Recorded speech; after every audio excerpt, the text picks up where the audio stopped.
Պարոն Փաշինյան, երեկ տեղի ունեցավ համընդհանուր առողջապահության հիմնադրամի խորհրդի նիստը եւ ընտրվեց ղեկավար կազմը։ Կուզենայի լսել ձեր գնահատական առաջի կիսամյակի արդյունքների մասին, ոնց է գնահատում ընթացքը։ Ենթադրում եմ նաեւ քննարկվել է ապագայի ծրագիրը եւ կուզենայի իմանալ եկող տարվա մասով կառավարությունում կա պատկերացում, որոշում ինչպես է լինելու գինը, պահպանվելու է ներկայիս գները, դա տարեկան փաթեթը 129,600 ու ամսական 10,800-ը, ինչպես նաև պահպանվելու է արդյոք այդ սուբսիդավորման չափը, որ ներկայիս կա, եթե չի պահպանվելու, փոփոխվելու է, բարձրանալու է, ապա ինչպես, շնորհակալություն։ Իսկ այդպիսի տվյալ չունեմ եւ մենք նման հարց չենք քննարկել ընդհանրապես մեր մրցութային հանձնաժողովի նիստը եղել մրցութային հանձնաժողովի այնտեղ բովանդակային հարցեր միայն այս համատեքստում են քննարկվել ձևավորվել է հոգաբարձուների խորհուրդ ընտրվել է գլխավոր տնօրեն նրանք կնշանակվեն նրանք կմտնեն աշխատանքի մեջ եւ նրանք է ռեկոմենդացիաներ ունենան եթե չեմ սխալվում կարգավորումներով այդ հոգաբարձուների խորհուրդն է նաեւ գների հարցում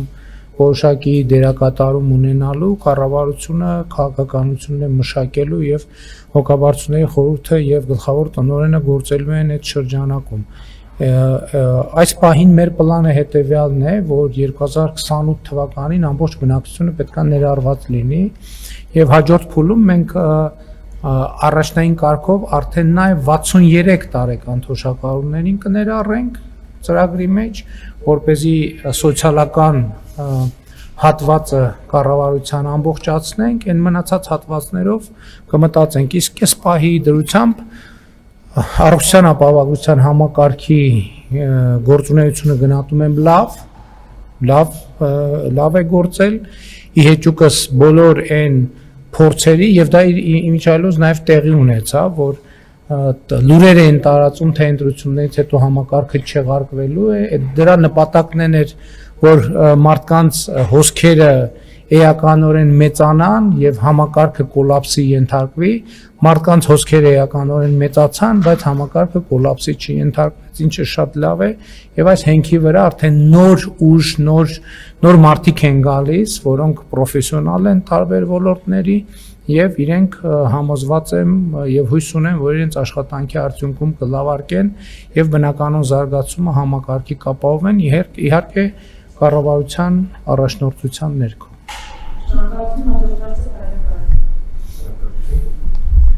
Մասնակցած 7 քաղաքական ուժեր գիմել են սահմանադրական դատարան վաղ արդեն այդ միասնական հայցով քննարկում տեղի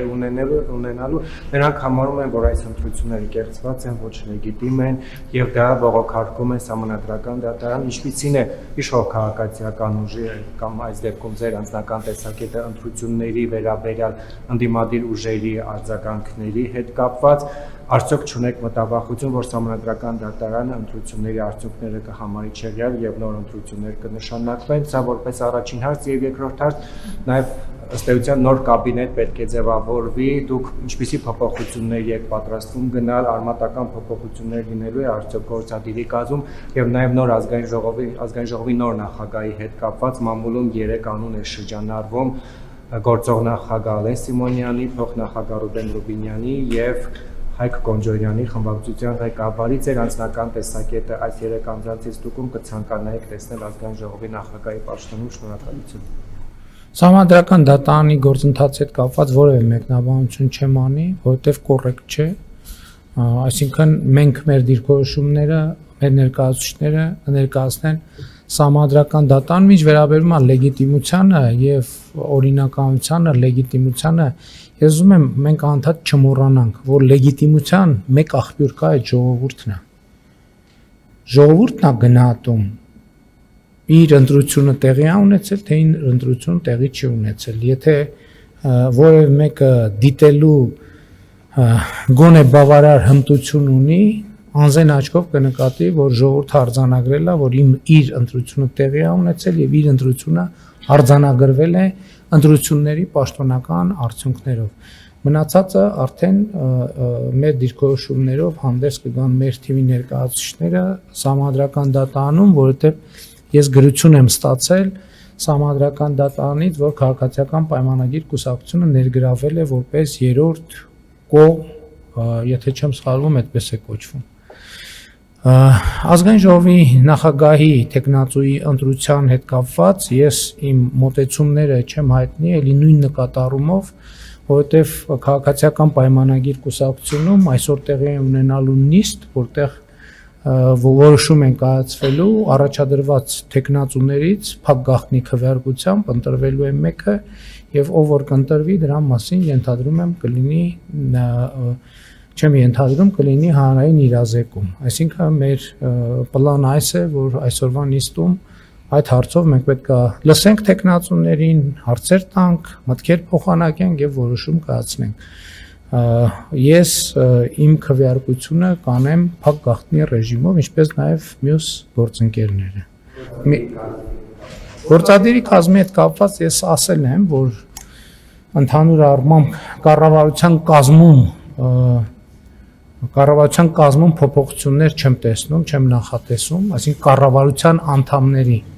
փոխվարչապետեր եւ նախարարներ այլ մակարդակներում որոշ փոփոխություններ ենթադրում եմ, որ տեղի կունենան։ Ոչ թե ենթադրում եմ, այլ մտածում եմ, որ փոփոխություններ տեղի կունենան։ Իմիջայլոց դուք եթե ուշադիր եղել եք, ես հայտարարություն եմ տարածել, որով հրավիրում եմ աշխարհի 200 լավագույն բուհերի շրջանավարտներին ներառվելու կառավարության կադրային բանկում, իհարկե պատահականություն չէ, որ հենց այս ժամանակաշրջանում եմ այդ հայտարարությունը տարածել, որովհետև մենք դեռ ունենք ըստ էության ավելի քան 1 ամիս, համարյա 2 ամիս ժամանակ կառավարության եւ նրա ինստիտուտների ձևավորման շուրջ մտածելու եւ ես չեմ բացառում, եթե կլինեն այնպիսի անձինք, այնպիսի մարդիկ, որոնք որոշակի չափանիշների կհամապատասխանեն եւ կառավարության ռազմավարական տեսլականը կկիսեն, ես չեմ բացառում, որ հենց այս փուլում տեղի կունենան նշանակումներ, համենայն դեպս իմ մտադրությունը դա է, որ մենք նաեւ նոր մարդկանց բերենք եւ եթե ձեր մոտ հարց ծագի, իսկ ինչու այդ հայտարարությունը ես չէի անում, ասենք օրինակ մի տարի առաջ, տարի ու կես առաջ, որովհետև իմ փորձառությունը ցույց էր տալիս, որ դա հաջողություն չէր ունենալու, բայց քանի որ մենք որդեգրել ենք կատարողականի հիման վրա վարձատրության համակարգ, արդեն նման կրթական ճանապարհ եւ որակավորում ունեցող մարդկանց համար համոզված եմ Հայաստանի Հանրապետությունում պետական աշխատանքը գնալով կլինի ավելի ու ավելի գրավիչ եւ սրանից կօգտվեն միայն ու միայն Հայաստանի Հանրապետության քաղաքացիները, միայն ու միայն շահառուները, այդ թվում լրատվամիջոցները, որովհետեւ ասել եմ, որ մենք մեծ բարեփոխում ենք պատրաստում, որը շատ մեծ աշխատանք է պահանջում, հենց միանգամից հնարավորինս շուտ, եթե այլ տեխնիկական խնդիր չլինի, մենք հենց հունվարի 1-ից կփորձենք դա անել, կփորձենք ամեն ինչ կանենք, որպեսզի համընդհանուր հայտարարագրման համակարգում յուրաքանչյուր հայտարարագրող քաղաքացի հնարավորություն ունենա իր հայտարարագրման մեջ նվիրատվություն անել 3 սուբյեկտի՝ լրատվամիջոցի, կուսակցության եւ հասարակական կազմակերպության։ Իհարկե հիմա քննարկում են նաեւ գուցե այդ շահառուներ նույնպես մտցնենք, բայց ես ուզում եմ ձեր ուշադրությունը հրավիրել, կարծում եմ սա շատ կարեւոր բարեփոխում է,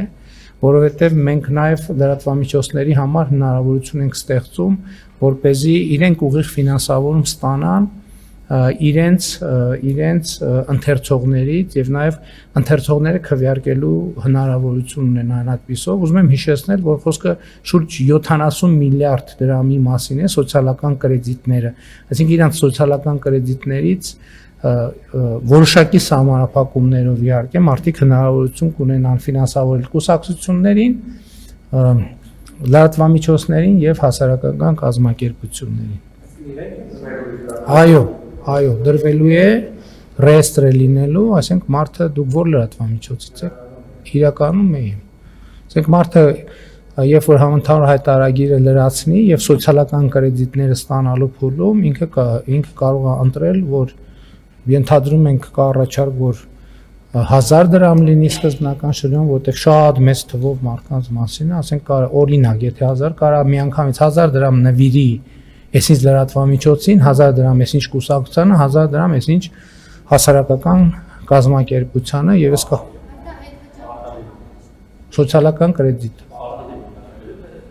Ճիշտն ասած չենք մտածել, որ պարտադիր լինի կամավոր երևի, որ մարդը պետքա ուզենա, ոնց իրեն պարտադրեն, որ չէ, պետքա նվիրել։ Չէ, պարտադիր կամավոր կլինի, եթե իմիջիայլոց, եթե գաղափարներ ունենաք,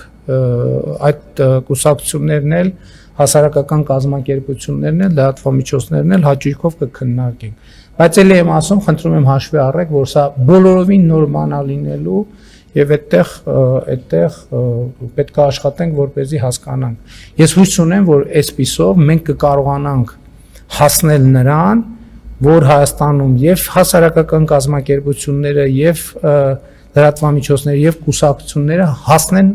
անկախության մաքսիմալ աստիճանի։ Ամեն դեպս այդ մեխանիզմը ստեղծվում է եւ վստահ եղեք, որ մենք ամեն ինչ կանենք, որ այդ համակարգը զարգանա։